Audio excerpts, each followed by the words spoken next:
This is the Real Change Wilmington podcast, episode 46, Happy Cows Creamery at New Horizon Farm with our guest today, Donal Bickel. I've always tried to outwork everybody else, not just because they had glory in it, but, if you want something, you've got to work for it.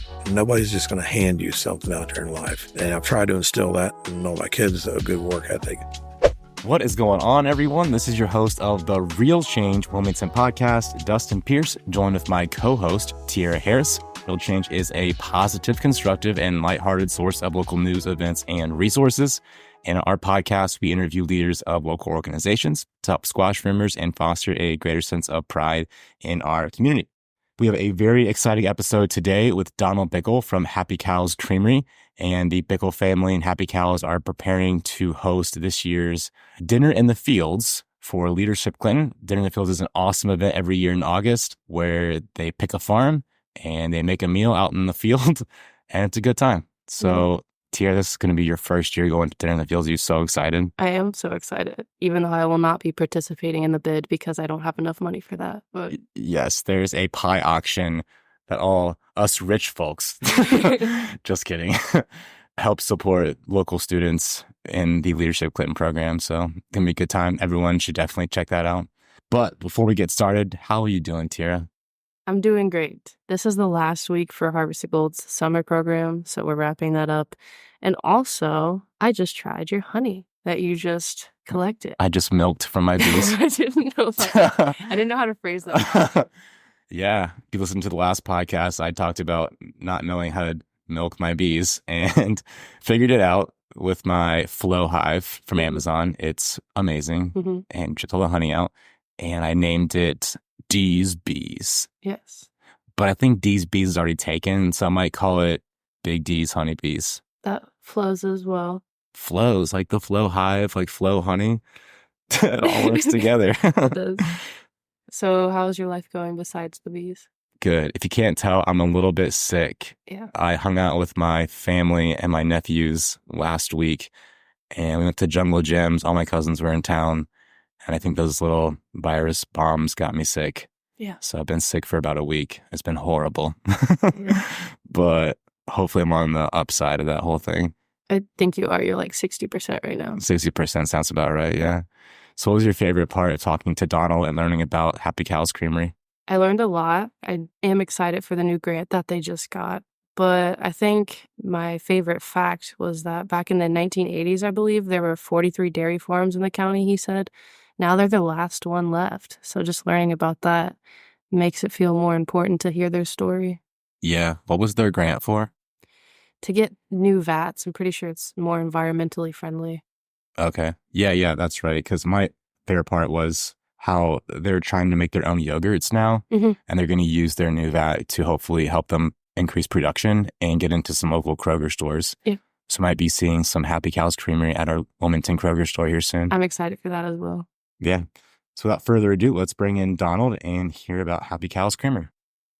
Donald, welcome to the podcast. Thanks for being here. So we're going to ask a few questions about you first, and then we're going to get into your farm and the creamery. Okay. You and your wife own Happy Cows Creamery. Yes. Can you kind of tell me your story growing up before you met your wife and before the creamery started? Well, Dad started milking in 1958, so that was 2 years before I was born. So I really don't know what it's like to never get up and not have to have cows to worry about. Dad moved to Clinton County in 1963. Then in 1969, he moved to where we're currently at now. So we've been there ever since. But we've been as high as farming about 800 acres and milking 150 cows. At one time in the 80s, we had as many as 400 head of cattle on 3 farms. Since then, we've cut back and scaled back some and decided to try to work smarter, not just harder. Then 4 years ago, well, it really started about 5.5. Maggie had the idea of we should maybe start looking at other ways of marketing our milk. And Is that your daughter? yeah, stepdaughter. It's Maggie's younger daughter. She's 21 now. Okay. And then Emma's the older one at 26. And then we have Carson, who's 9. It's Jackie and I's son. So we kind of kicked it around, and we were close to working a deal out with another creamery that was thinking about quitting at the time. And then he changed his mind about what he was going to do.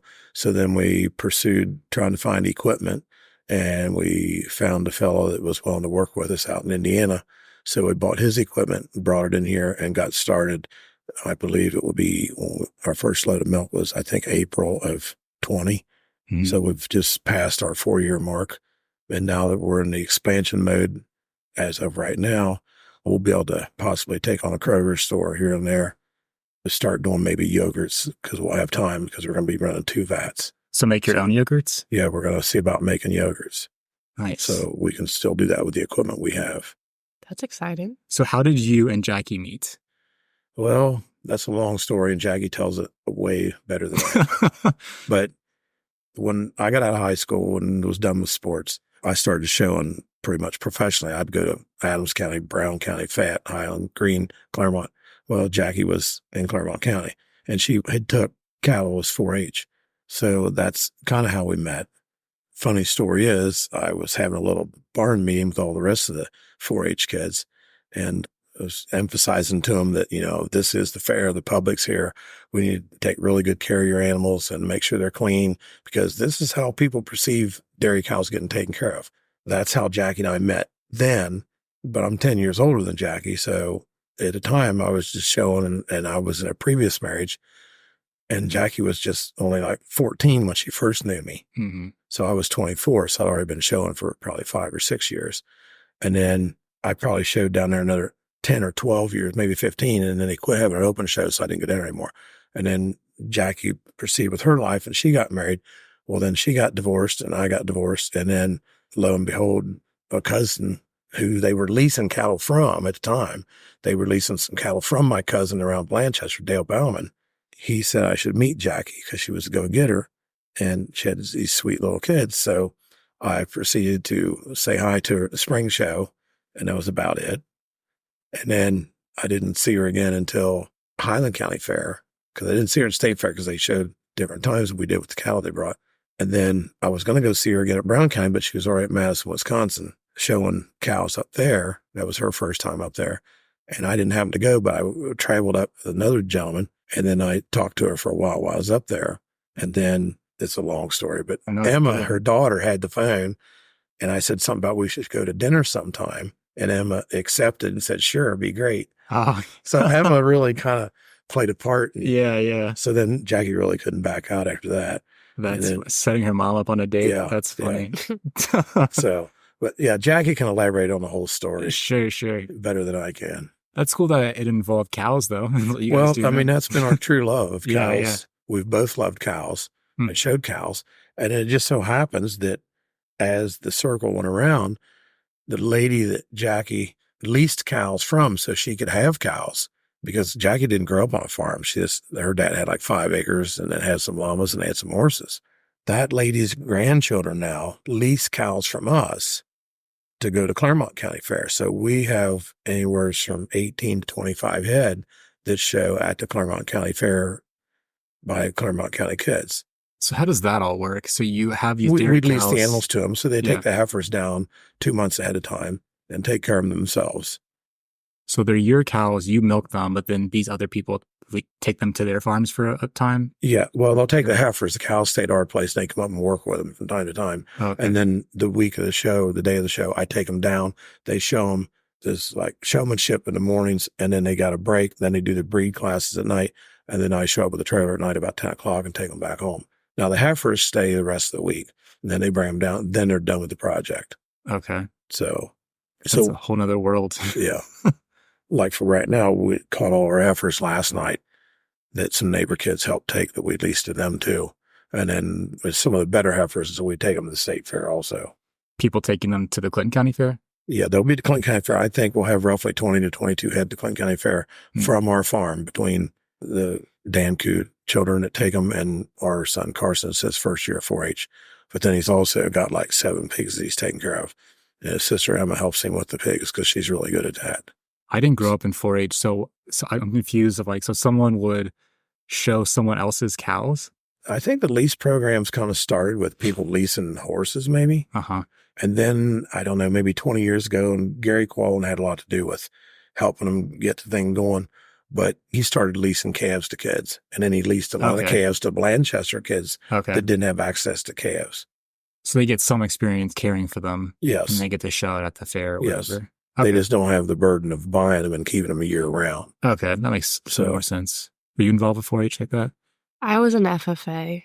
I was not allowed to keep large animals. I was in animal science. Yeah, I was in animal science and management at Laurel Oaks, so I was surrounded by equine and other animals. But did I ever get to raise cattle or anything? No. Would be fun. I love them, but no. Didn't Jackie have a career in some kind of marketing or something? She went to UC for the DAP program, and then she worked for ad agency in Cincinnati for, I think, 5 or 7 years. Then she worked for YMCA for a while. And then she also taught down at the campus at Georgetown. Okay. Well, she got a master's degree in business at Wright State. And then she also worked advertising with a plastic surgery group in Cincinnati. Then she also helped run the flower show in Cincinnati. So Jackie's got quite a resume. Yeah. And she did your branding, right? For Happy Cows Creamery? Yes. She designs. That's not my thing. I'm more of the feed the cows milk, the cows make the milk, deliver the milk. Jackie handles all the emails and all the marketing and all the advertising on that. She does a good job. She makes it charming. Yeah. I enjoy it. She's very talented. So you have one child together. Yes. And she has 2 daughters. She has Emma, who's 26. Okay. And she's got a career in photography. She goes around to San Antonio Livestock Show, rodeo. She gets to go to a lot of places. She travels an awful lot. And then Maggie just graduated from Aveda. Yeah. And she's an esthetician. And she's got her career going that way. But she comes out to the farm and helps Carson with pigs and stuff like that. Emma's really involved with the pigs. She's really good with working with Carson. They went to some pig shows in Pennsylvania. They just went and photographed one in Virginia. They took some to Pickaway. How many pigs do you have? We're at 7 right now. We've been as high as 11 pigs in the barn, but 7 is what they got. I think 3 will go to the county fair and 4 will go to the state fair. Now, are those show pigs? Or... Yeah, they're show pigs. They're pampered. When I left, Emma was out bathing or giving them baths, and they get walked once or twice a day. And it's a lot of work doing a market project. Sometimes it can be overwhelming for a 9-year-old, but I mean, he loves his pigs. He likes showing with them, but he loves his cows. So I think he's going to be a farmer. That's awesome. And then I have 2 older children, Curtis, who is 36, and Carrie, who is 34. Okay. So I have a grandson that is only 3 months younger than my son. Okay. And then Carrie, who lives right next door to us, she has 2 sons. One's almost 4 and the other just turned 5. I've been to your retail shop a few times. I think I saw some little kids on like dirt bikes riding around. That was the coolest thing I've ever seen. Yeah. I was jealous. Like, I wish I had this when I was a kid. What are some of your hobbies outside of the cows? Do you have time for any hobbies? No, I really don't have time for hobbies. You know, if I had money, I'd have a tractor. I'd pull a tractor. Something about just the engineering and the sheer power. I just like watching tractor pulls. I'm not saying I'm burnt out, but I've been to over 400 cattle shows. So I can get super excited about them. I really like having a good one. And it's tough winning at the upper levels because we've had All-Americans in the red and whites. We've had All-Americans, junior All-American in Guernsey, and we've had All-Americans in the Ayrshires. Keep several breeds. Jackie kind of started with the Ayrshires. That's why we have Ayrshires. My whole life was Holsteins, red and whites, and black and whites Holsteins. We've had a few other difference breeds between the Ayrshires and Ayrshires are a little smaller cattle. They have higher protein, higher fat content. There's not as many of them because there's not as many Ayrshires around. Probably like 92% of your dairy cows out there are Holstein cows. You're not a Jersey dairy, right? We have about 8 jerseys we house for other people I know out of Adams and Brown County. Okay. But that's a different kind of cow?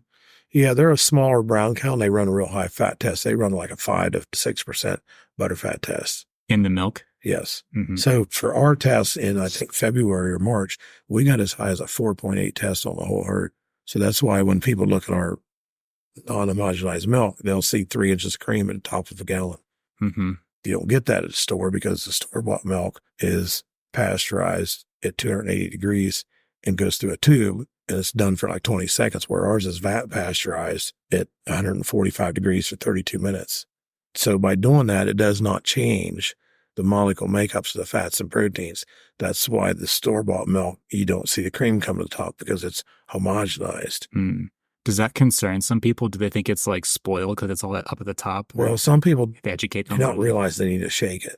Yeah. And they'll take that first drink and especially the flavored milk. Uh-huh. They won't see like an inch of cream at the top of a pint. But I have to remind them that is the cream off the top. Mm-hmm. Some people love it for the fact that if it's high in cream, and we do sell milk to some people that like to make their own cheeses.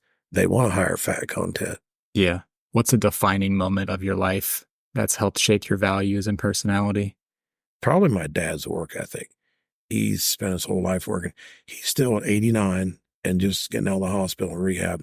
He wanted to rake hay the other day. And he's still, the day we brought him home from the hospital, I think he was in the house like one day, and he got my brother to take the Ranger up to the house, and he proceeded to ride around the farm for 4 hours because he doesn't drive anymore.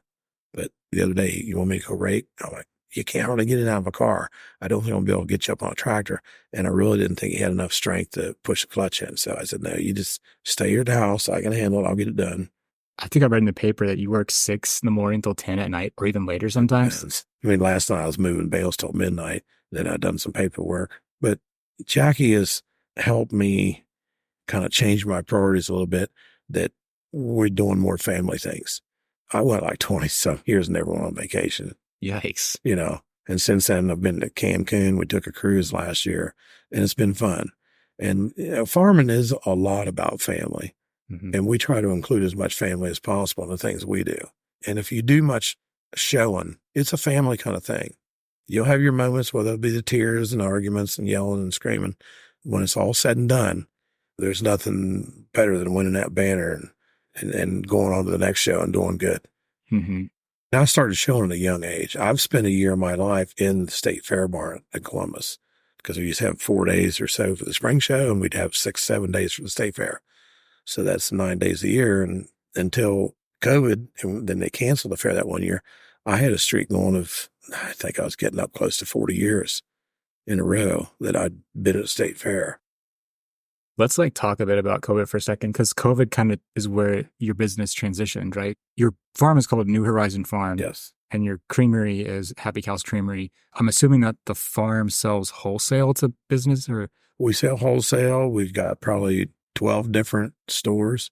So we're everywhere from Findlay Market to 2 stores, all the way down to Hirsch Fruit Farm in Chillicothe. And we've got quite a few stores in between. And that's who you were selling to before Happy Cows Creamery? No, we actually started Happy Cows, and our first sales was through Market Wagon. Okay. And that's where we first got started, besides selling at home. When COVID hit, people just wanted to get out of the city, wanted to do something. We had, like the first weekend we were open, we just about sold clear out of meat. I mean, people come out and they would buy a bunch, drive to the end of the road, come back. I said, you forget a kid or something? Because they love to bring their kids. They pet the calves out front. Mm-hmm. And they said, no, called your brother and your price to go. We want another $100 worth of meat. So we do sell quite a few things there. So I guess my question is, what were you selling before Happy Cows Creamery, and where were you selling it at? We started selling Market Wagon before we started doing the milk, because it took us a little while to get started doing milk. We started with eggs and meat and some Amish baked goods with Market Wagon a couple weeks or a couple months maybe before we started manufacturing milk. Because when we bought the system, we had to get it in here, we had to get the building, we had to get it all approved. Okay. And we had to get the labels all done, and it took a while to bring everything together. For about 1.5 years, I was selling to a lady over in Lebanon. She was making unpasteurized raw milk cheeses. Uh-huh. She did that. She was getting about 200 gallons a week. That's the only other selling of milk. Because any milk we don't use, and before that, all our milk is sold by Scioto Co-op, and it all goes to Charleston, West Virginia, to the United Dairy over there. All the milk that goes into that plant is all fluid milk. So it goes back out as school milk or to Walmart, or, it goes to Virginia, West Virginia. Now, some of that milk and milk products does come back into Ohio because United services the Dairy Queens. We've been doing dairy for over 60-some years on the dairy. Uh-huh. We just hadn't started selling to individuals. It was basically milk to cows. Every other day the milk truck comes, the milk goes to the co-op. The co-op is the in-between person. When we first started out, it went down to UDF in Cincinnati. Okay. It went to Lindner's. How many cows did you have? Dad started milking back then. He was only getting like $4 a weight for milk. It wasn't much. We made a decision that if we was going to keep milking, we needed to do something to start helping our bottom line. Mm-hmm. Because the trend lately has been get big or get out. Mm-hmm. And that's why Ohio was from like 2,400 dairies 5 or 6 years ago. They're down to where they're less than 1,400 now. It's dropped dramatically. So in the paper, it said that in 2018 is when you roughly had the idea to purchase the equipment from one of your neighbors who was thinking of selling some equipment, but that fell through. Yeah, because he was going to quit and he took a job helping run another farm, an organic farm. And then in the meantime, some of the Dayton stations ran articles about another farm's going to bite the dust and going out of business. Then the community around him started purchasing more milk and more milk and more milk. And then the dream job didn't turn out quite as nice as I think he was hoping it was going to be. So that it was a little easier decision for him. If everybody started buying more milk, he decided, hey, I haven't sold nothing yet. I'll just go back to doing what I've been doing. Yeah. So, and actually I've heard lately he's moving so much milk, he's really needing to buy some more cows. That's so kind of good, I guess, for him. Which we may be that way if we start taking on a few Kroger stores. Mm-hmm. Because Kroger's is really pushing to start doing more local purchasing of stuff. That's good. So instead of purchasing your milk from like a co-op, they're purchasing it directly from you, right? Yeah, they would purchase it from us. Okay. Wouldn't it be Kroger's like in the area? Like, well, there's 4 Krogers. They're all within 20 miles. And I'm not sure which one we'd start with. But there's Wilmington, Washington Courthouse, Blanchester, and Hillsborough. Mm-hmm. They're all within a 20-mile radius. Can you explain what the market app or online thing that you said you got started with? Market Wagon? Mm-hmm. They're an internet farmer's market. So Cincinnati takes care of 12 counties, Northern Kentucky, Columbus takes care of 14. You go online, you pick what you want. So there's several vendors that do meat. There's several vendors that do eggs. There's several vendors this time of year doing vegetables. Some will even do potted plants. The majority of them are all food-related items. You get your orders on a Sunday. You go down there Tuesday morning between 8 and 10. All the food gets put into bags, the ice packs. They're insulated bags. So there's maybe 20, 25 vendors that go down there. You get all your stuff put away. And then they have drivers that leave about 10:15 to go deliver all this food between 11 o'clock and 2 o'clock. It's all delivered right to their door. You can order whatever you want to order from whatever vendor you want. How did you guys find that? I'm not sure exactly how Jackie found it. She handles the marketing and handles all the emails and all the other business transactions that goes through them. And people in Wilmington can use that too, right? Yes, people in Wilmington can do it. You can go onto their site. If you put in your zip code, it'll tell you where they do deliver at. So I can't really say they do all of Brown County, but I do know they do like Mount Orb, but I don't think they go clear down to like Ripley. Okay. I don't think they get that far down. And then we've worked out a deal with them where they deliver. We have a lot of customers that order directly from us, and then we pay them a small fee to deliver our product for us. So Jackie may have 40-some customers on a Thursday that will order from us, and Market Wagon will do the delivery for us. And it helps out because Market Wagon, since COVID's pretty much over, people are going to the store more, so their customer base has dropped off some. Now, Cincinnati is still the number 2 hub for Market Wagon. I think at one time they were in 26 states. I don't know how many cities. Some have fell off a little bit, but Cincinnati's stayed pretty strong. Cincinnati has. Where did the name Happy Cows Creamery come from? We kind of threw some things around, and again, that was probably 90% Jackie's idea. It just sounded good. And the article in the news journal, it says that when you were starting this, Jackie came up with a business plan. What did that look like at the time, and how has that changed since you've been into it for a few years? We've added a few things, adapted a few things. I mean, Jackie is extremely smart, and she knows what she's doing. So I kind of just stay out of the way at times. I mean, she shares things with me, and we both do inputs of what we think is going to fly here and there. We basically just went with the plan of putting our product out there. We wanted to do a little more than just milk because we don't want somebody to come here and just drop $5 and leave. We want them to see we got some meat, we got this, we got that. So we strive to have a little bit more. We also sell several hundred pounds every 2 weeks of Pearl Valley cheeses. We have an Amish family that makes candies and bakes sweetbreads and stuff for us. Sell quite a bit of that. We get our eggs through them, and then we butcher all of our own beef. So we go through probably 10 to 12 steers a year. So her business plan was specifically about the retail shop on your farm. Well, that's where we started with the idea, but we also knew we had to have more than just that. Mm-hmm. I mean, it's grown quite a bit. And just since that newspaper article came out, I've probably had 15 to 20 new people either come to the farm or call me and ask how soon we're going to be up and running again as soon as we get all the new equipment in. So you paused right now? Yeah, because we had to redo the floors, redone the walls. Mm-hmm. We redid the cooling system. I mean, we basically have almost starting from scratch again. We got a grant. So with that grant, we upgraded so we could do more milk. It's helping out environmentally now that we're not wasting a lot of water because we were cooling with well water and running it down the drain for the first cooling phase, and then we'd hook to a chiller. Now we're changing to where it's going to be a closed system, and the water's just going to flow through the 2 plate coolers, cool the milk, and go right back into a tank to be cooled and reused again. So we will not be wasting a lot of water every day like we were before. I think it was 2 years ago. We talked at the dinner in the fields, and you were talking about getting some kind of grant to upgrade your equipment. So is it taking It took 3 tries. Okay. It's quite hard. And Jackie knows how to do grants because she used to do them with YMCA. Mm-hmm. But it was kind of getting a little frustrating about what's it going to take to finally get this grant. But it's not just us applying for it. There's 11 states, I think, in the region that we're doing it.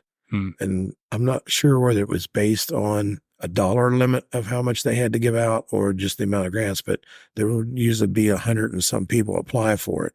And then maybe only 30 would get it. And some grants, you went on like a scoring system. I don't know the whole thing about how it's run, but some had to do with what did you do that had to do with sustainability, the environment, how much of it was educational, how much of it increased your demand or your growth, because the whole key to it is so that farmers can get more for what they're doing. Mm-hmm. And I mean, that's kind of the reason we decided to go this route. Because back in 1983, there was 43 dairies in the county, and we're the only ones still going. Then you take a lot of counties around us, Warren County, Montgomery County, Claremont County. There's no dairies in those counties anymore. So was like the previous business model, you can only sell it to the co-op, but now you have the power to sell it to whoever you want to because you can process it yourself? I'm on the board with the co-op, so that helps a little bit. But our co-op has not had issues with people selling. Some co-ops, they've got an exclusive contract with you that they market all your milk. You're not allowed to do this. Yeah. So some people, if they want to do what we're doing, they have to change co-ops or they just quit altogether. Okay. Well, that's good that they let you do this. Yeah. So I'm pretty appreciative that they do let us do this. So if someone wants to buy your milk right now, where do you sell it at besides your own farm? You got ETC in Madison as a family market. We got Sunny Maple up at Washington Courthouse. We got the old home place at Frankfort. We got Hirsch Fruit Farm at Chillicothe. We got White's Bakery. It goes through almost 300 pints a week down at the donut shop down there. We got Terry's Grocery. We do Eastgate Farmers Market every Friday night. And we'll go down there with 20 to 30 pre-orders. People that order ahead of time. So we already know what to take them. They just come up, tell us who they are, run around back to the van. Jackie's always got it already sorted out. That's good. We do that market every Friday night it's supposed to be 4 to 7, but they start selling at 3:30. Okay. Eastgate is like by the Jungle Gyms? We're right behind Jungle Gyms. So if you go out the parking lot up on the Eichholz Drive or right there in Union Township, at the building, we're right there. What flavors of milk do you sell? Well, of course, white. Chocolate is number 2, then orange, strawberry, mocha, and vanilla. And Jackie wants to introduce possibly cotton candy. Whoa. We've done cookies and cream. We will do root beer from time to time. Yeah. There's getting to be a big kick. People want to buy raw milk. So we either do herd shares or we sell it as pet use because we do have a license through the Ohio Department of Feed and Fertilizer. Okay. To sell it as pet use milk. What does an average day look like for you? Just work. Well, the first concern is, who's doing the milking? What milk needs to be delivered? How much milk do we have to do for the day? Do I have to do 2 loads? Can I slack and maybe skip a day? Which is, with the old system, it was not very likely. We're hoping with the new one that we'll get in a routine where we do milk on Monday, Wednesday, and Friday, and then spend Tuesday and Thursday mostly doing deliveries. Okay. Then it's the regular farming stuff, do I need to cut hay today? Do I need to haul manure? Do I need to do all 3? And then some of it depends on what we got for help. Labor has been a huge issue in the last 3 years, whether it be helping on the farm or working in the creamery. Have you had any success with hiring people? It's just not the same as it used to be. Now you got to work around everybody's schedule. And it's tough. People want to find a job that works around the lifestyle they want. Mm-hmm. It used to be you had a job and then your life kind of fit in wherever your job didn't interfere. Mm-hmm. It's just a little different out there now. And of course, wages are way more than they used to be. You guys are pretty far out from the city, too. From the edge of Wilmington to home's only 8 miles. Yeah. So it's not bad. Some people love it because you get out there, you get to interact with certain people. Once I tell them what to do, I'll go do what I got to do. Yeah. I mean, I'll come in if they need me. And then again, if they don't show up, we got no help. I'm in there all day long and sometimes half the night trying to keep up. Jackie will get up at between 4 and 5, sometimes earlier, and come up and start putting labels on stuff and get it sorted out and get it going. I try to get her on the road on Tuesdays, Thursdays by 7 o'clock. And then I try to load myself up, make sure the little one gets on the bus, and then I go to Columbus. So you don't have a driver, you're the driver? Oh, it's either me or Jackie. It does all the delivery. The new young lady we're getting ready to hire, she's going to help handle a lot of that stuff. And with us expanding to a bigger vat, we'll be able to do more milk in 3 hours than we could do in 3 days. Whoa. Just because we're going to be faster, because we can cool faster, and it's 135 gallons. So we keep the other vat, we're to be doing 180 gallon in 3 hours, where before 180 gallon would take me easily at least almost. So this is being installed right now, and we're putting all that in right now. When do you plan on it being finished? Yesterday, it would have been nice, but it's probably going to be the middle of next week. Okay. The way it's looking. That's exciting. We got some nice toys out to play with now. So we're going to keep the same bottler we got, but like I said, we're going to go with both vats, and that'll enable us to do more loads. Because white was always our headache. I always had to do 90 gallon of white on Monday, do 90 gallon Tuesday, Wednesday, Thursday. Finally, by Saturday, I could catch up enough to where I could do a couple extra loads. And then we usually had to fit a couple loads of chocolate in there too, because we'll sell 150 gallon chocolate a week. The other flavors we used to do anywhere from 25 to 35 gallon at a time. I've had the chocolate before. It's good. I need to try the orange one. People drink the orange and they go, wow. It doesn't matter whether you're 8 years old or 80. They drink the oranges. Wow, that's really good. Uh-huh. It tastes like cereal milk. It's really good. I need to try. We have neighbors that buy our strawberry and orange, and then they go make ice cream with the flavored milk. And they say it's really good. I always forget that you have mocha as a flavor. And I go to get it, thinking it's chocolate milk, and I start drinking. I'm like, what is this, Starbucks that I just drank? What is this? It does taste like Frappuccino. It does taste exactly like that. Yeah. So, but yeah, we're excited about Dinner in Fields. It's going to be a big event. So it's been a lot of mowing, a lot of spraying, a lot of cleaning up, a lot of getting rid of things we don't need. We're going to park at the farm because there's not room to park all those cars at our house. Yeah. We're going to shuttle everybody down to our houses where the dinner and the singing and everything's going to take place down there. So is the farm where the retail area is? Yes. And your house is? If you go back towards Antioch Road, it's the first house you're going to come to. It's the Redwood Side house. Okay. Is that the one with the fence out front? Yeah, the cows out front, yeah. Yeah, okay. That's Jackie's thing, the cows. Oh, those are pet cows? It's something she bought at a sale. Oh, okay. If the wind gets too strong, it flips them over. Interesting. And then my daughter lives in a brick house next to us. So what's kind of ironic is she's a Bickel, lives on Hodson Road, but she turned around and married a Hodson. Oh, weird. Hodson Trucking in Leesburg. Okay. She married Alex Hodson. And they both live next to you? Yeah. Do they have any cows, or do they have? No, they got 2 goats that got out the other day, and we'd like to never found them. They got in the cornfield across the road. And oh no, how are we going to tell these 2 little boys that their goats have been here 4 days and now they're lost? We can't find them. Oh my gosh. Yeah, so, goats are bad. I was getting out. And the worst thing is they're little dwarf goats. Oh man. So we lined a guy up to come over with a thermal drone to try to find them. And but we're lucky they escaped from the yard. Well, they escaped from the pen into the backyard, which was fenced. And Alex thought they would stay there until he got home from work. Yeah. When he called me and said they were out, I didn't know he wasn't home. I thought he was home. So I didn't get down there exactly when I should have. I took about 5 minutes to get there because I had several other things going on. And I get down there, I don't see him nowhere. You seen him in the backyard, a ring camera, but then he saw him in front of the house, a ring camera. Then they had to go very far. They got it in the cornfield. Mm-hmm. Cornfield's 200 acres. Yeah. They could have ran for a long ways. Yeah. And there's no fences anywhere anymore because nobody's got livestock. Mm-hmm. Well, they went in the cornfield, went down, and Jackie was mowing at our house. Didn't see him, but she had to go to town. Well, sometime in between there, they moseyed down and got into our yard. And Alex, I said, we're going to go look, see if they got in the cornfield behind your house. because at least we had a 100-acre bean field right next to it, but they weren't there because we would have seen them.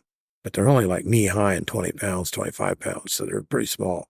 Alex is driving down the road just hoping he could see them. Here they were in my front yard. Mm-hmm. So he called us, and we ran down there on the Ranger, and I got the other kid help me, Gabe. And we got them cornered enough that we took them over and we got them into our pig barn and caught them there with the pigs. Gosh.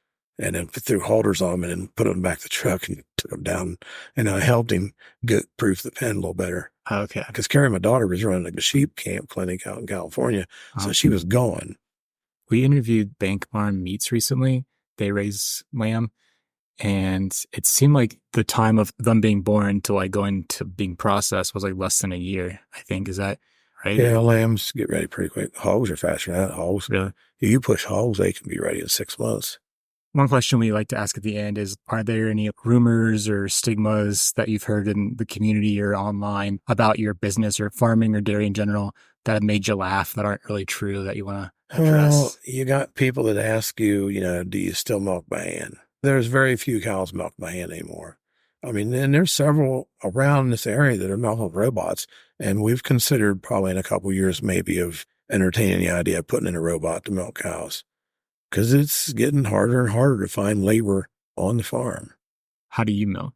Well, we got machines. Machines? So we can get in 12 cows at a time. We have 12 milkers. Mm-hmm. So we can milk in about an hour and 20 minutes.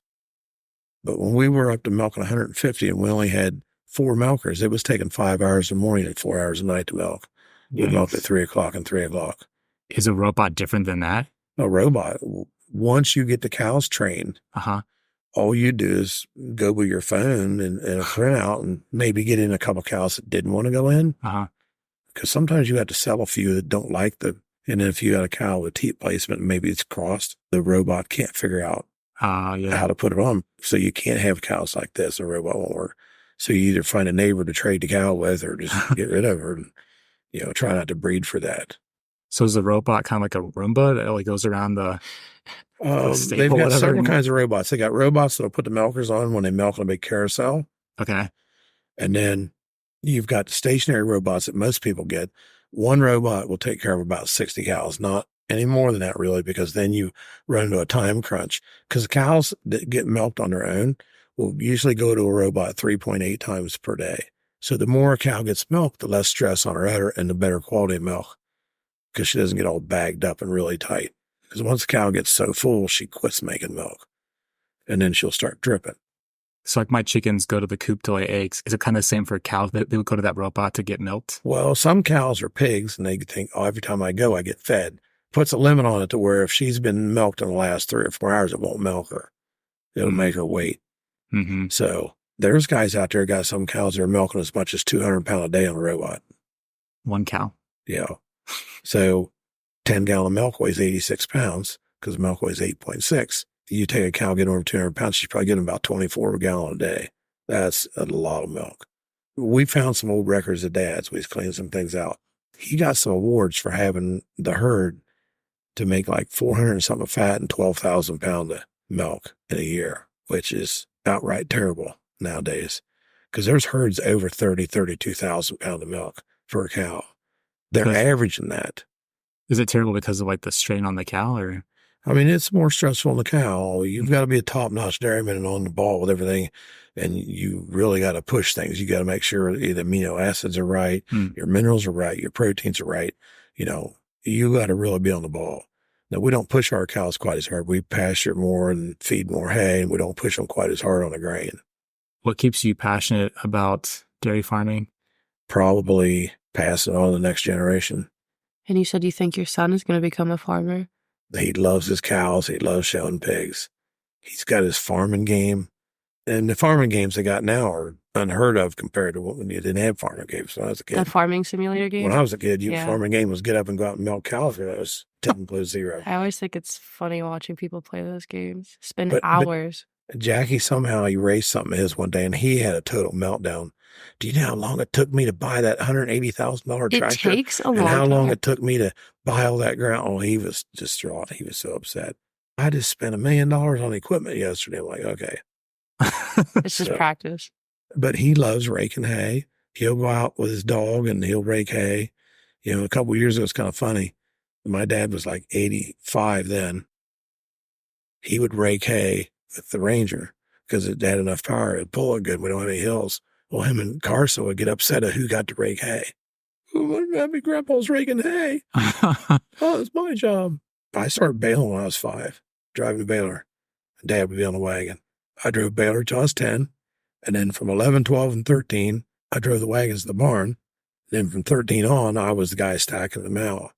My brother Raymond, he's probably baled more hay than anybody in Clinton County. He used to load the wagons every day, and then he'd help unload them in the morning.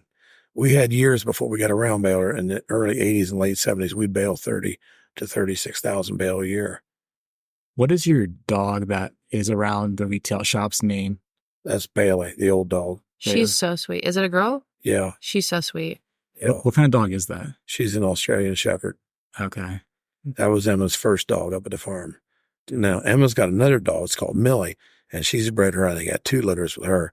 And Maggie kept one of Millie's sons, but she keeps that with her because Carson originally had his first dog was another miniature Aussie, but the second dog he got was a Burmese mountain dog, and we lost him last year. That was really bad. But what helped was Jackie. In the meantime, we took some people that we know bred Burmeses. This dog had been sick when it was little. They had it sold to a person. They took it to a vet, checked it out, and was blind, or I guess you'd say legally blind. He can see some, but he sees things too late. And he's got less vision in one eye than the other eye. Mm-hmm. Like he'll come running at you at full speed, and he doesn't see you in time. He'll just take your legs right around you.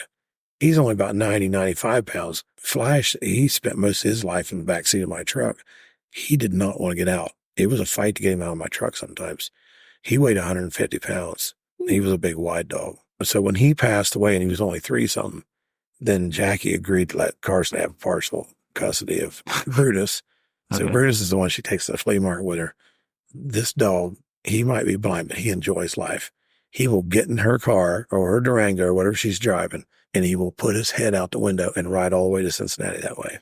People will pull up and get their cell phones out, take pictures of him.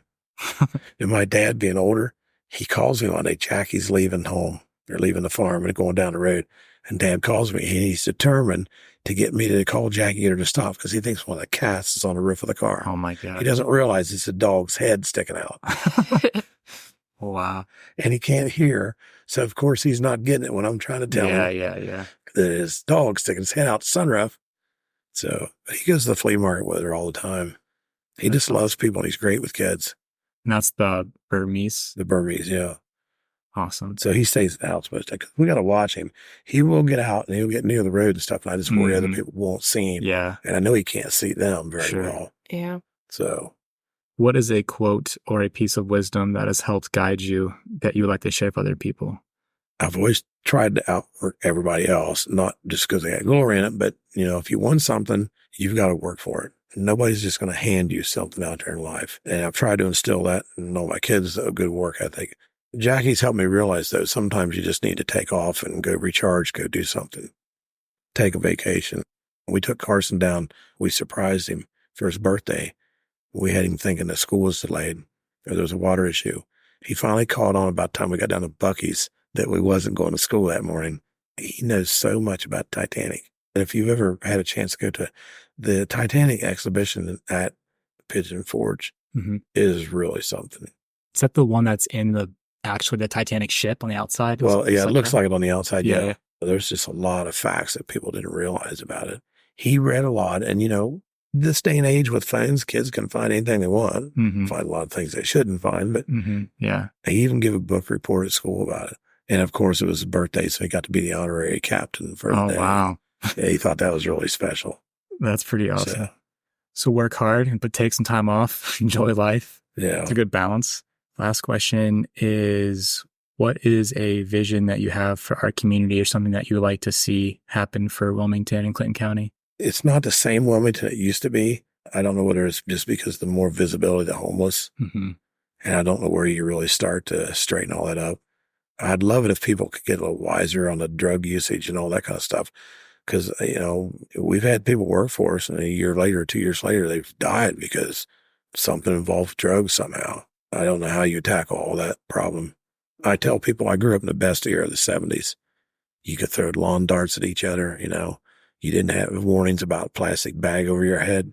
and you seem to have everything you wanted. And, I started being off with the neighbors when I was 15 for $2.35 an hour. It's different. Yeah. You don't have to go to college nowadays to make a good living. Mm-hmm. You can go drive a semi for Walmart and make $103,000 a year. And who would have thought of that 10 years ago? It almost seems like college today is like, it puts you back a lot because you graduate with so much it debt. does. It is kind of criminal, though, how much college is charged these days. I mean, it is, but I imagine it does take a lot Sure. to run a university. Sure. Yeah. So You said that Jackie is more involved with the dinner in the fields thing or the setup of it all. But is there any fun things that you know are coming for dinner in the fields? they got a really nice singer Okay. that's going to come in and entertain. We're going to have someone at the farm that's going to be processing milk. And then we're going to have somebody that's going to be in a creamery. And then I'm going to kind of be the answering any other question they want to answer. There'll be calves in the huts right out front for people to pet and see. And then the cows, depends on the time of the day, where they're going to be, whether they could be outside or not. I don't know if I'll be milking when people come. I'll probably wait and do that afterwards. And then I guess at a certain point, I'm going to go down and there'll be introductions and little speeches and stuff. Is any of your milk going to be part of the dinner? We were going to maybe special order 8-ounce bottles Okay. instead of taking pints down. We're not sure everybody will drink a whole pint. Mm-hmm. It's kind of hate to walk around and see a whole bunch of half-drank pints of milk. Mm-hmm. So we haven't decided exactly how we're going to do it. Because believe it or not, the small pints are quite expensive. We pay like 32 cents a bottle for a pint bottle. Just the plastic? But we only pay like 48 cents for a whole gallon. Yeah. And I think half gallons are like 42. Do you know what the dinner itself is going to be this year? Jackie will do her other charcuterie board. I know somebody's making up cornbread. They're going to do a little less appetizers. They felt like everybody got a little too filled up on appetizers, didn't leave enough room for the main course Okay. or dessert. And the dessert thing's supposed to be pretty nice. They usually do the pie auction too, which is Yeah. amazing. My daughter's going to make mom's favorite pineapple upside down cake. Or she may make both pineapple or peach upside down cake. And they're going to auction that off. I will be buying that. They go for like $200 sometimes. I've seen some stuff go for way more I will than be that. supporting but that it'll from be- fall. It's not your mom's auction. Because I think my daughter's got quite a few of mom's recipe books and stuff. Food's good. It's just a good time. I'm excited to be there. So if people want to get in touch with you, how would they best do that? Text me or call me on my phone number. And they can visit your retail shop when it's back open. What are your hours? We don't really ever lock up. There's enough signage up. Most people can figure out the prices of everything. Well, so thank you for being on our podcast. Appreciate it. I'm excited for Dinner in the Fields in a few weeks. Well, thanks for inviting me. We'll be ready for it. We've been working at it quite a while. Well, that's it for our show today, folks. Hope you enjoyed our interview with Donal Bickel at Happy Cows Creamery. If you have any questions for him, please feel free to reach out directly. If he will talk to us two dorks, I'll definitely talk to you as well. Remember, we are a community of empowered individuals. And here, if people want to get in touch with Real Change Wilmington, how would they do that? You can contact us on our website at realchangewilmington.com, visit our Facebook and Instagram pages, or grab a free copy of our local newspaper at Kroger, Sam's Meats, and Fiesta Veracruz. We also currently send our newspaper direct mail to over 2,500 Wilmington residents, so if you want to help us cover our printing costs and advertise your local business, event, or job posting, please email us at advertise@realchangewilmington.com. Very cool. With that, I'm your host, Dustin Pierce. And I'm your co-host, Tierra Harris. Keep it real, Wilmington.